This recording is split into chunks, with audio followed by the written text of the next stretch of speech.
por estar con nosotros. Bienvenida.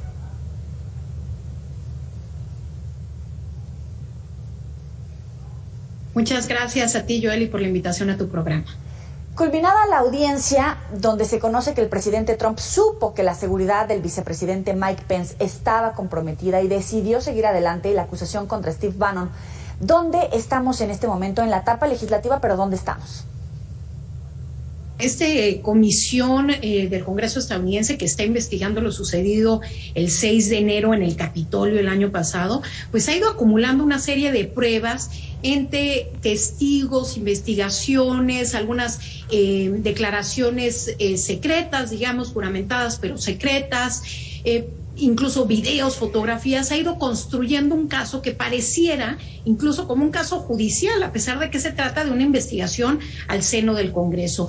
Y en ese sentido ha habido cosas muy reveladoras, es decir, contrario a la imagen que se tenía inicialmente de que sí había cierta responsabilidad de Trump, pero no se tenían los detalles. Hoy se tienen mucho más detalles de lo que sucedió el 6 de enero del año pasado en el Capitolio, particularmente a partir de aquella declaración de Cassidy Hutchinson a finales de junio, una audiencia sorpresa de este testigo, que era asesora en la Casa Blanca, era parte del equipo de Mark Meadows, el jefe de oficina de la Casa Blanca, y ella pues fue muy reveladora porque dio información que no se tenía antes de el comportamiento específico de Trump ese día, cómo quería dirigirse al Capitolio, cómo incluso jaloneó a la persona que venía conduciendo la Bestia, este vehículo en el que se traslada el presidente estadounidense, y cómo, a pesar de que el abogado Pat Cipollone le advirtió al equipo del presidente Trump de que la turba quería colgar literalmente al vicepresidente Mike Pence en el Capitolio, a pesar de ello, Mark Meadows le contesta a Cipollone, lo sabe, el presidente sabe que está sucediendo esto y considera que Pence se lo merece. En la sesión del día de hoy, el equipo de Mike Pence dice que estuvieron, a metros, a 12 metros la turba, y que realmente temían por la seguridad del vicepresidente estadounidense, algo revelador en cuanto al riesgo de lo que ocurrió ese famoso 6 de enero.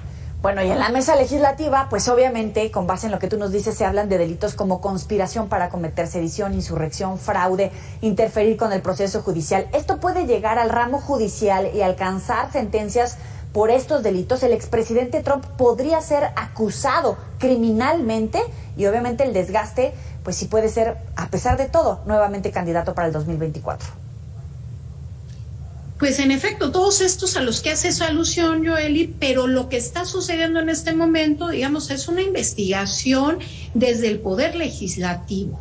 Esto no es un juicio, es una investigación de una comisión en el Poder Legislativo para esclarecer lo que sucedió el 6 de enero. ¿Qué tendría que suceder para que esto se convierta en un juicio? Bueno, pues que el Departamento de Justicia estadounidense realmente haga un juicio sobre el tema. En este momento ese Departamento de Justicia está en manos demócratas, aún a pesar de eso, dado el peso de los republicanos en el Congreso y lo que puede suceder en las elecciones de medio término en noviembre, se antoja una hora complicado que pudiera haber un juicio que realmente terminara por declarar culpable al expresidente de Estados Unidos. No es imposible, es un tema pues de orden político también, aunque técnicamente es viable, hay que ver la voluntad política de llevar a cabo ese juicio. Por lo pronto, lo que sí está quedando es para los libros de historia, digamos, para el récord, qué fue lo que sucedió el 6 de enero. Curioso, porque si pensamos, por ejemplo, Joely, en el caso de Watergate, en su momento los republicanos le dieron la espalda a Nixon cuando se reveló lo que había sucedido, pero en este caso, a pesar de que se ha revelado toda esta información que parece verdaderamente de una película de Hollywood, pensar en el presidente del país más poderoso del mundo actuar con esta irresponsabilidad, a pesar de ello, los republicanos no le han dado en su mayoría, digamos, la espalda a Donald Trump, y lo inverosímil de este caso no es solo que se ha demostrado pues toda esta decadencia en el actuar del expresidente, sino que a pesar de ello sigue habiendo la posibilidad de que vuelva a ser candidato a la presidencia, incluso existe la probabilidad de que pudiera volver a la Casa Blanca. Hacia allá voy. Habrá una pausa en este momento para las intermedias, pero ¿cómo va a impactar en los votos para los republicanos? ¿Cómo impacta a los ciudadanos? ¿Ni con todo esto Trump queda políticamente muerto? Pues mira, parece no impactar de mayor manera en la visión que tienen los republicanos de Donald Trump. Sigue teniendo un apoyo importante dentro de la base del Partido Republicano.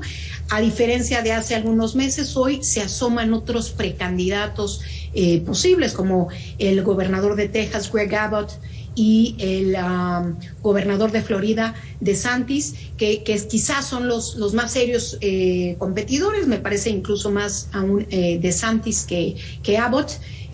Todos ellos con una visión, pues diría yo, y hay que resaltarlo, un poco antimexicana, y pues eso es preocupante en la relación bilateral y de cara a lo que se viene en un futuro para México.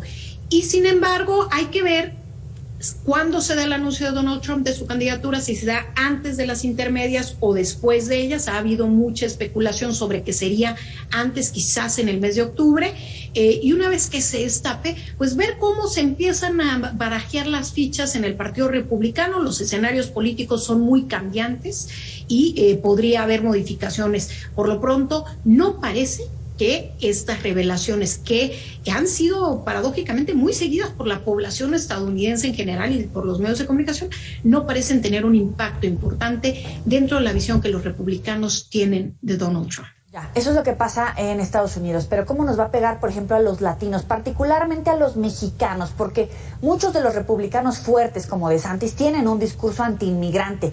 ¿Cómo nos puede pegar todo esto a los mexicanos?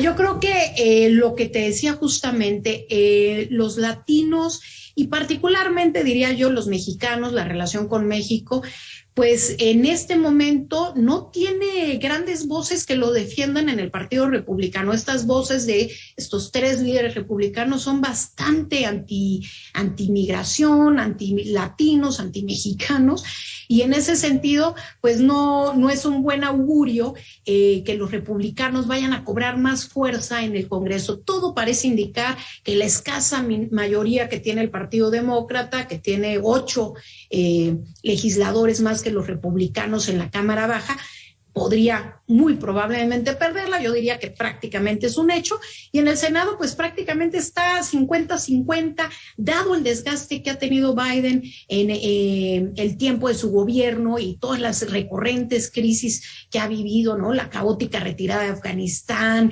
este tema de la creciente inflación que preocupa pues a los estadounidenses, que siempre dicen votan con la cartera o pensando en la cartera, pues seguramente tendrá un impacto en las elecciones de medio término, y habrá que ver, bueno, cómo eso afecta la capacidad de gestión del presidente Biden hacia la segunda mitad de su mandato y las posibilidades políticas para los demócratas en las siguientes elecciones presidenciales. Habrá que ver si realmente Biden termina por ser el candidato, a pesar de su baja popularidad. Está en niveles bajísimos de 34% de aprobación, y sin embargo sigue siendo dentro del Partido Demócrata uno de los pocos que todavía se considera podrían ganarle a una figura como Trump. Habrá que ver al final de cuentas qué es lo que sucede. Suenan otros nombres, ahí está el de Pete Buttigieg, por ejemplo, el secretario de Transporte, que sigue sonando.